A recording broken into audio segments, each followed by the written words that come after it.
He showed up in a suit holding an invite, but the staff still blocked him at the door. They thought he was just another uninvited guest until someone stepped out of the crowd.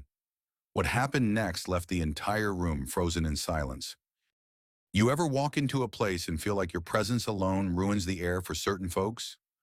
Like somehow, the second your shoe hits the floor, the vibe shifts, security gets a little more alert, and suddenly everybody's clutching their purses and pretending not to stare? Yeah, that kind of moment. So here I was, Camden Hall, 61 years old, still got more dignity in my pinky toe than half the boardrooms I've ever walked into. Pressed shirt, leather shoes shining like Sunday mirrors, a cane that wasn't for show but looked good anyway. My nephew Blake had his first gallery opening downtown. Big moment. Man poured his whole soul into that exhibit, and guess who helped fund the thing when nobody else would? You're looking at him, and before you ask, no, I didn't come in loud or proud. I came in with grace. I even stopped outside to help an older white lady who dropped her whole sketch portfolio in the wind, papers flying like birds. Everyone else walked past her like she was invisible, but not me. I bent down. My knees ain't what they used to be, but I managed and helped her gather every last page. She thanked me like she hadn't heard please in a decade. May I escort you to the door? I asked her, smiling. She said yes, grateful, and I felt good about that. But the second we reached the door, bam, my feel-good moment turned into something else real quick. There was this young white guy standing like a guard dog in front of the gallery entrance. Tight blazer, earpiece. Probably got hired off Craigslist with a fake resume and an attitude to match. He looked me up and down like I'd tracked mud onto his grandmother's carpet. "You lost, sir?" he asked, folding his arms. I pulled the invite out of my pocket, holding it out for him to see. Camden Hall, personal guest of the artist. He didn't even glance at it, just shook his head. "This is a private event, guest list only." "I am on the guest list." "We're only allowing select guests," he said, emphasizing select like I didn't speak English. Now, I'd love to tell you I kept my cool, but let's be honest. My eyebrow did most of the talking. I raised it so high it almost hit my hairline. "You mean to tell me I walk in here with a printed invite, dressed better than your manager, and your response is, 'Wait outside like I'm ordering takeout'?" He blinked, unmoved, probably trained to ignore dignity. Behind me, the woman I helped looked confused, shifting on her feet. "He just helped me. I dropped all my drawings." "Ma'am, you're free to enter," the guard interrupted. I didn't move. My feet were planted, heart beating louder than the jazz playlist I heard through the glass. People were inside, laughing, sipping wine, smiling under soft lighting. Most of them didn't even know Blake's work, but I knew every piece. I helped inspire it. I paid for the framing, and yet here I was, locked out of something I built with my own hands and heart. I leaned on my cane a little harder. "This event," I said slowly, "wouldn't even exist without me." He smirked. "I'm sure." That was it. No threats, no yelling, just those two words, "I'm sure." The kind that folks use when they're already convinced of your worth, or lack thereof. And in that moment, I wasn't just a man in front of a door. I was every man who ever got told to stand aside, every brother who ever heard "not today" or "not for you." And I'll be damned if I didn't feel the full weight of it all pressing into my chest. So I stood there, on the outside, while they drank their wine inside a space that bore my family's legacy. And the worst part? They had no idea what was coming next. That moment?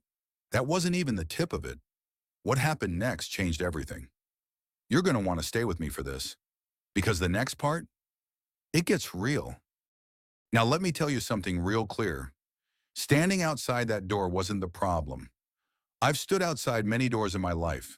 Some opened, some slammed, some were designed to make sure folks like me never even saw the hinges. But this one? This door was mine. And the way they acted like I didn't belong, like I was some lost delivery guy who wandered too close to the art, that wasn't just ignorance. It was intentional. And I know the difference. I stayed calm.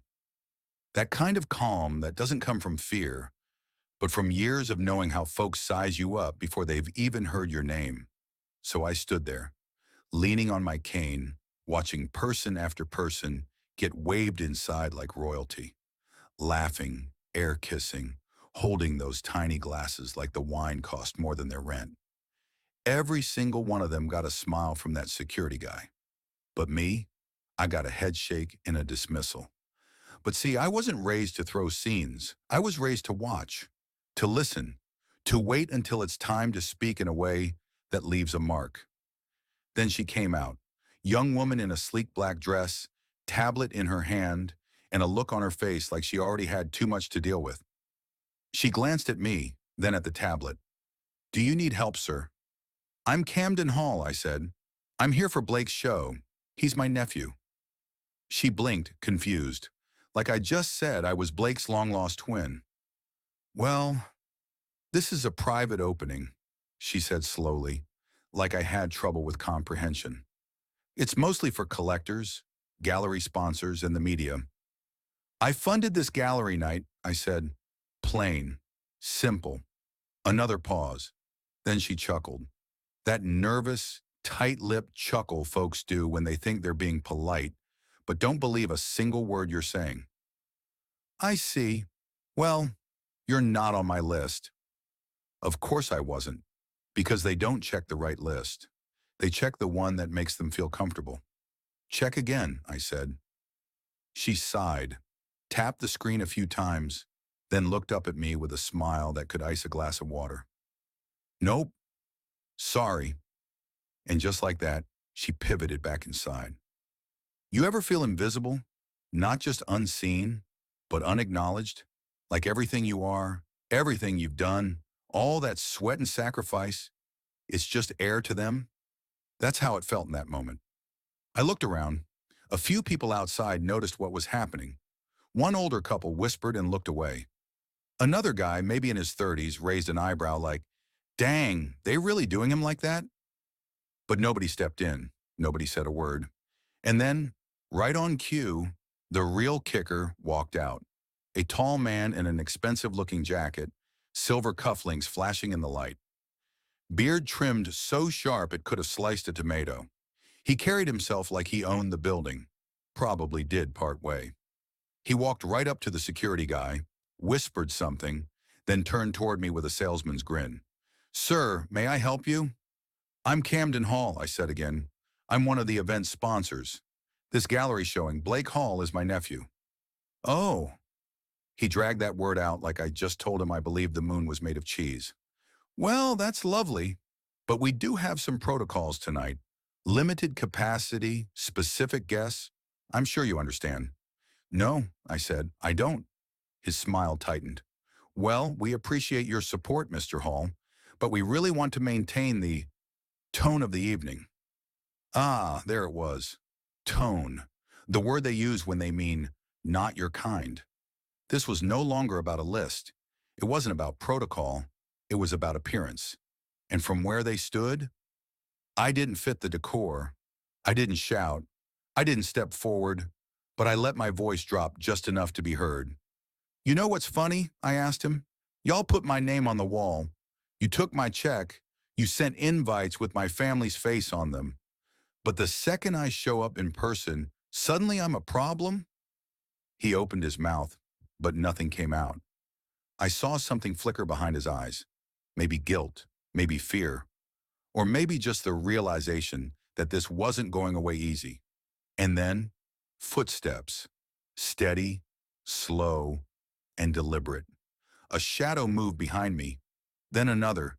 People were clearing space like somebody important had just arrived. And let me tell you, somebody had. This is the moment you've been waiting for. Everything is about to flip.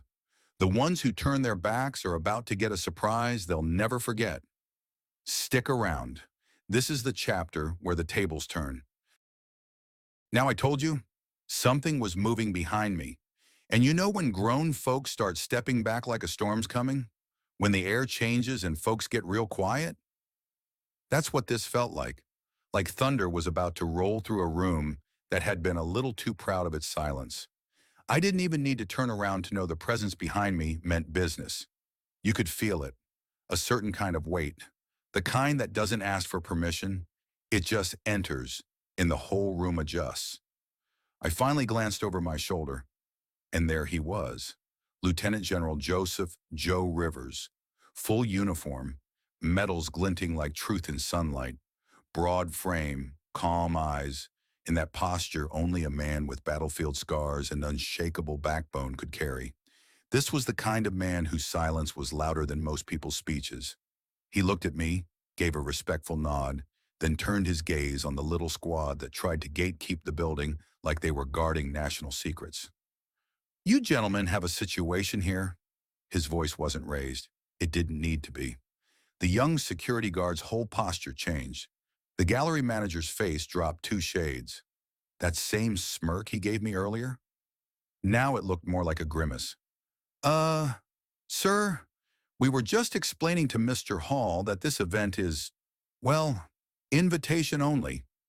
The general didn't blink, just stepped closer.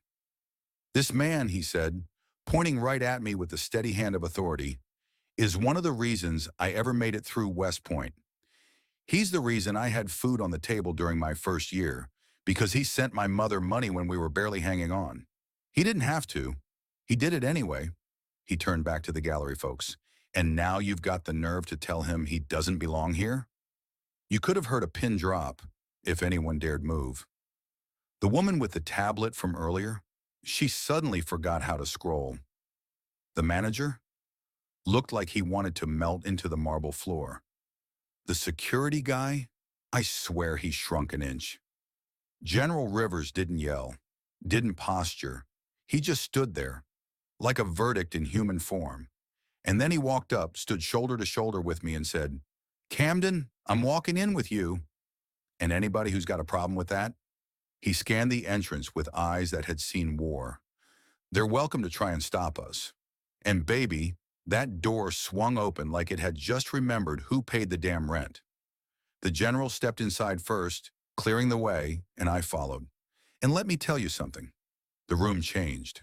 Eyes widened, mouths opened, then shut again real quick. Some folks nodded awkwardly. Others had the decency to look ashamed. I didn't gloat. I didn't sneer. I just walked in with the same quiet pride I came with. Only now, the whole building finally felt it. Then came the moment I'll never forget. Blake, my nephew, ran up from across the gallery like he just saw a miracle. "Uncle Cam, why were you out there? I told them you were coming." I gave him a tired smile. "They heard you. They just didn't listen." He looked furious. "That's insane. You're the reason this show even happened." I patted his shoulder. "I know, son, but sometimes folks need reminding." He turned to General Rivers. "Sir, thank you for stepping in." The general just nodded. "Your uncle's been stepping in for people his whole life. Today was just my turn." And that's when I saw it, right in the center of the exhibit wall. A portrait, me, painted by Blake in soft, powerful strokes. The title underneath, "The Man Who Opens Doors." I stood in front of that painting with a lump in my throat. Not from sadness, but from a quiet kind of justice. See, they tried to lock me out. But life has a funny way of circling back. Sometimes the people they overlook are the ones who built the house they're standing in. This wasn't just a gallery night, it was a reckoning, a reminder, a lesson. They denied the man, but forgot the history.